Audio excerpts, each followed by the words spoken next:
नमस्कार दोस्तों, कैसे हैं आप सब। आशा करता हूँ आप सब ठीक हों। दोस्तों, आज की जो कहानी है वो बेहद डरावनी है। मुझे सुनकर आपको बहुत ज़्यादा मज़ा आने वाला है। तो बिना किसी देरी के आज की कहानी को शुरू करते हैं। मेरा नाम रवि शास्त्री है। ये भूतिया घटना उस वक्त की है जब मुझे और मेरे दोस्त अमर को अहमदनगर MIDC में सिक्योरिटी गार्ड की जॉब मिली थी। हम दोनों पुणे से अहमदनगर आ गए थे। नए शहर में नौकरी मिलने के बाद सबसे पहला और बड़ा प्रश्न था, रहने की जगह कहाँ मिलेगी। किस्मत से कंपनी का मैनेजर पुणे से था, इसलिए उन्होंने 2 दिन के लिए कंपनी में रहने की जगह दी थी। अगले इतवार को हम एक रियल एस्टेट ब्रोकर से मिले। उसने हमें एक पुरानी बिल्डिंग में फ्लैट किराए पर दिया जिसका नंबर था 303। हमने उस ब्रोकर को 3 महीने का किराया एडवांस दिया और उसी दिन शाम 6 बजे सामान लेकर नए फ्लैट में रहने गए। वहाँ पर सामान सेट करते वक्त रसोई में अमर को एक पुराना बैट मिला। वह बैट मैंने रसोई की दीवार पर रख दिया था। सामान सेट करने के बाद रात को खाना खाकर ठीक 10 बजे हम बिस्तर पर सोने चले गए। दूसरे दिन मेरी नाइट शिफ्ट थी और अमर की सुबह 6 बजे की शिफ्ट थी, इसलिए उसे 4 बजे उठकर टिफ़िन बनाना था। मैंने अमर को कहा था कि कुछ भी करना पर टिफ़िन बनाते वक्त मेरी नींद नहीं टूटनी चाहिए।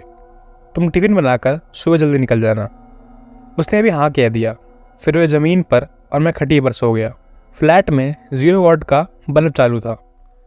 रसोई घर में जाते वक्त लेफ़्ट साइड में बाथरूम और टॉयलेट था और हम ठीक रसोई के दरवाजे के सामने हॉल में सोए हुए थे। रात को अचानक मुझे रसोई में किसी के कूदने की, बर्तन और डिब्बे खोलने की आवाज़ आने लगी। मैंने नींद में ही बोला, इतनी जल्दी सुबह कैसे हो गई, अभी तो सोए थे। फिर मैंने अमर को आवाज़ लगाई, अमर, ए अमर, तू टिफ़िन बना रहा है क्या? आवाज़ थोड़ा कम कर भाई और मुझे सोने दे।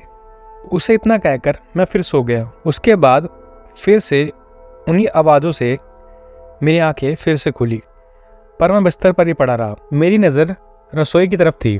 0 बल्ब की रोशनी से धुंधला धुंधला दिख रहा था। मैंने देखा कि कोई रसोई से निकलकर बाथरूम में घुस गया। मुझे लगा अमर ही होगा। मैं उसी तरफ देखता रहा। 20 मिनट हुए लेकिन वह बाहर नहीं आया। मुझे लगा शायद तैयार हो रहा होगा। फिर मुझे प्यास लगी। मैं खटिया के नीचे हमेशा पानी का लोटा रखता हूँ। वही लेने के लिए जब मैं झुका तब नीचे का नज़ारा देखकर मुझे झटका लगा, क्योंकि अमर अभी भी नीचे ज़मीन पर सोया हुआ था।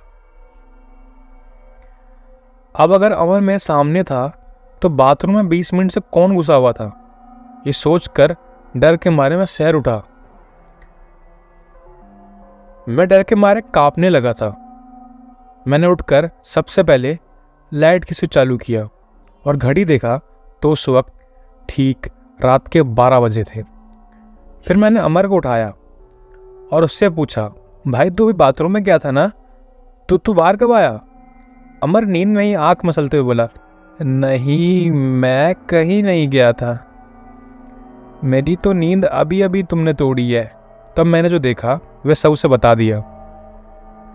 फिर हमने पूरा घर छान मारा पर हमें कुछ नहीं दिखा। बाद में अमर बोला कि शास्त्री तुम्हें वहम हुआ होगा, खुद भी सो जा और मुझे भी सोने दे, कल सुबह मुझे काम पर जाना है।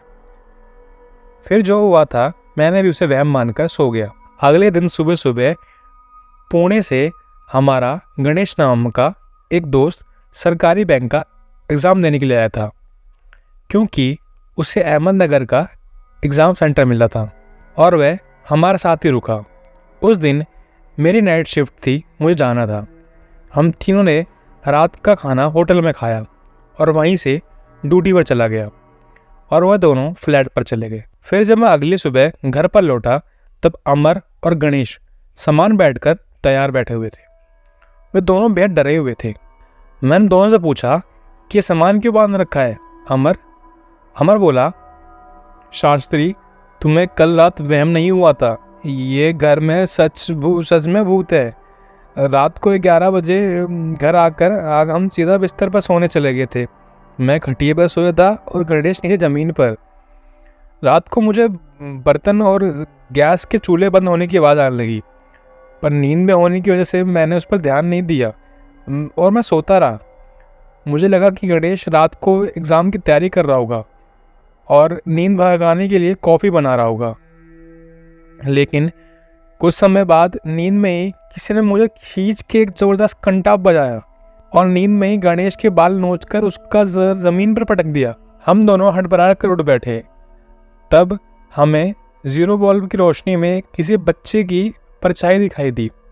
वह बच्चा हंस रहा था और हमसे पूछ रहा था, क्या तुम दोनों मेरे साथ क्रिकेट खेलोगे? बोलो ना, खेलोगे क्या? हम दोनों डर के थर-थर काँप रहे थे, पर हम कुछ बोले या चिल्लाए इससे पहले ये भूत हमारे सामने तेजी से रसोई घर में जाकर वह क्रिकेट का बैट लेकर आया जो हमें मिला था। उसके बाद वह बाथरूम में घुस गया और अभी तक बाहर नहीं निकला।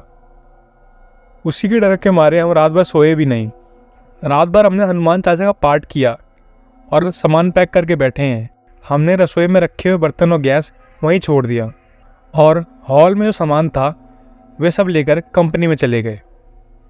बाद में आसपास और पड़ोसियों से पूछताछ की थी, तब उन्होंने बताया कि वे बिल्डिंग बनाते समय वहाँ पर एक बच्चे की ऊपर से गिरकर मौत हो गई थी। अभी तक उस बच्चे की आत्मा वहीं भटक रही है। कभी कभी वो बच्चा आसपास और बिल्डिंग वालों को भी दिखता है। कभी कभी उसे देखने वालों को अपने साथ क्रिकेट खेलने को कहता है। तो दोस्तों, ये थी आज की कहानी। आशा करता हूँ कहानी पसंद आई हो। आपको कहानी कैसी लगी अपनी राय हमें कमेंट में बताएं। आज के लिए इतना ही, मिलते हैं आपको अगली कहानी में। धन्यवाद।